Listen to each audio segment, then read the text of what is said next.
Today, we will look at a topic that is extremely unpleasant for investors, but all the more important for that. Because what we are seeing in America today has happened before, and back then it ended very badly for investors. Fed Chairman Jerome Powell is under extreme political pressure and facing attacks. The Department of Justice is conducting a criminal investigation into the renovation of the U.S. central bank's buildings, and it all has one common theme: interest rates and inflation. Trump has a history of pushing Powell to lower interest rates, which would suit Trump, but in the long run it would not be good for the people of the U.S. or the stock market. Powell is behind this, and today we'll explain why this is not just a political circus in America, but something that could have a very unpleasant impact on our returns as investors for years to come. Hi, my name is Andra, and welcome to another investment video. I'll start with Powell because without him, none of this makes sense. The Fed, the U.S. central bank, is not tasked with making politicians happy, pumping up stocks, or saving the economy. In the short term, the Fed's task is to maintain price stability and long-term confidence in the currency. It does this primarily by lowering or raising interest rates, and this is exactly where the rubber meets the road. Let's take a look at this very important video from just a few days ago in which the chairman of the U.S. central bank speaks https://www.youtube.com/watch?v equals SLWID5B 0 LHQ T equals 187 seconds from 2 minutes. The speech plus subtitles. Feel free to cut out any unimportant parts so it's not the whole thing, but leave the essential parts about the prosecution, plus why the prosecution is happening, that the Fed does not want to bow to the president. https://www.youtube.com/watch?? equals SLWID5 B0LHQ T equals 187 seconds.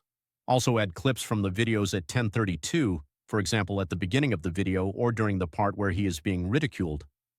Powell is currently facing enormous pressure from Trump, who wants to remove him from office, and is pushing for him to quickly lower interest rates, which would greatly help Trump in his administration, relieve the economy, help the government with its huge debt, as lower interest rates mean lower repayments and improve the mood in the short term.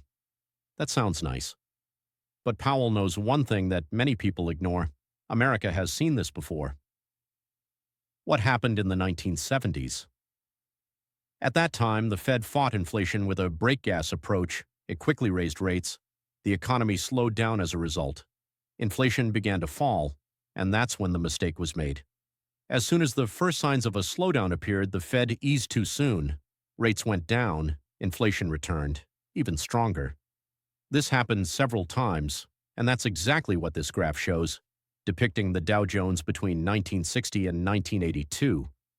What's brutal about this graph is that U.S. stocks moved within a single range for 18 years, up, down, over and over again.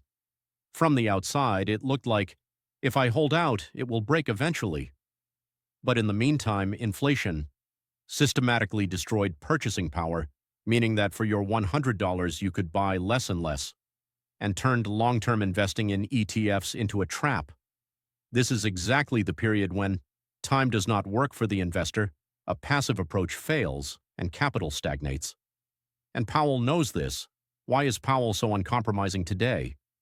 Today we have inflation, which has fallen from 9% to around 3%, which is still higher than Powell would like, a slowing economy, political pressure from Trump to quickly lower rates.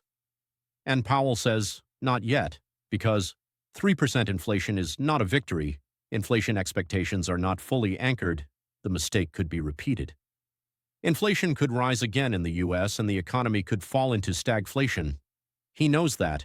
Short-term relief today could mean long-term stagnation tomorrow. This would mean that we would not see significant appreciation on the indices for a long time, and that is precisely why Powell is so tough today.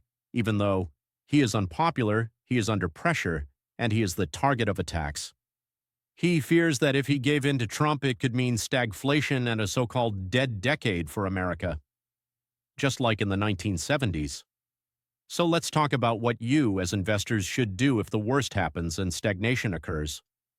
How to invest when the market may stand still for years. And this is where most people make a fatal mistake. This video is not meant to scare you. Stagflation may come, it may not. But investors must not bet on just one ideal scenario.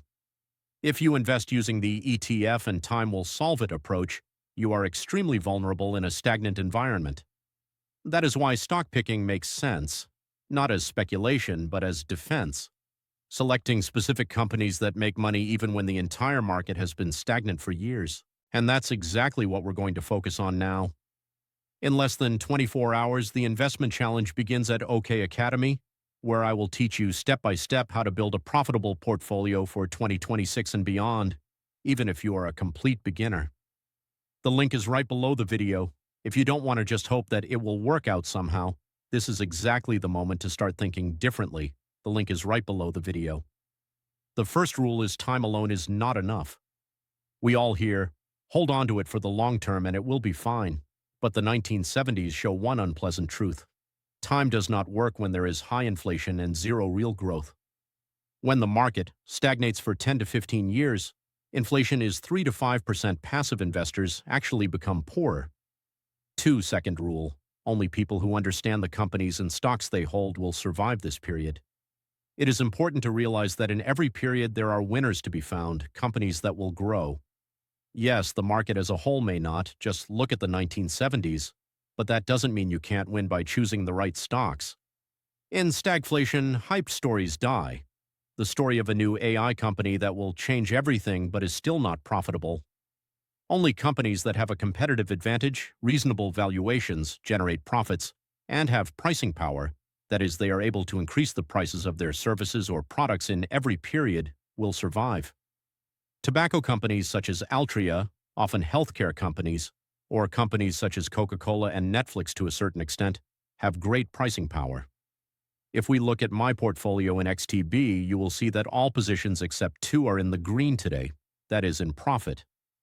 XTB is also my long-term partner and the investment app used by most investors in Czechia. My portfolio contains profit machines, high-quality businesses that I bought for long-term holding at a reasonable price. If you are just starting out with investing, XTB is a good choice, among other things, thanks to zero fees for buying physical shares and Czech regulation. You will find the registration link below the video. Rule 3. Why buybacks are important. When the market has not been growing for a long time, companies have only 2 options. Promise that they will grow one day, return money to investors today. In a stagnant environment, the second option is significantly better. What are buybacks? Simply put, the company makes money instead of spending it all on further growth, it buys back its own shares. What this means for you as an investor, the number of shares on the market decreases, your share in the company increases even if the share price on the stock exchange does not move for a long time. You can find this in every company's financial statement under shares outstanding and simply find out whether the company has fewer shares in circulation from year to year or not. Google is well known for this, but so are many other companies. Many beginners completely overlook this effect. What not to do in a stagnant market. This is perhaps the most important part. In an environment where the market has not been growing for a long time, inflation is higher, money is not cheap, that is, interest rates are higher. The following stock strategies typically fail. Extremely growth stocks without profits, blind DCA into everything without thinking, the idea that ETFs will solve everything. ETFs are not bad. But it is important to understand one thing.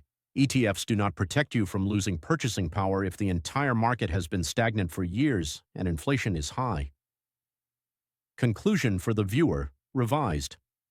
If you invest today the same way you have in recent years, ignoring inflation and relying only on the idea that time will solve everything, you are taking a risk that is not often talked about, that the next decade will not bring you real returns, even if you feel like you are doing everything right. Because the world in which interest rates were zero, money was cheap, and the market grew almost automatically may no longer be here. And this is where we get to the most important point. Why stock picking is a defense against stagnation and stagflation. Stock picking, that is, selecting individual profit machines, is not speculation. Properly conceived stock picking is a defensive strategy, because you are not betting on the entire market, but selecting specific companies that can make money. Companies that generate strong cash flow, have pricing power, return capital to investors, and do not need cheap money to survive. These companies perform well when the market is growing, but most importantly, they perform well when the market is stagnating, and that is exactly what protects you, whether stagflation comes or not. And in an uncertain environment, control is extremely valuable. This is what you should focus on whether you are in OK Academy or not.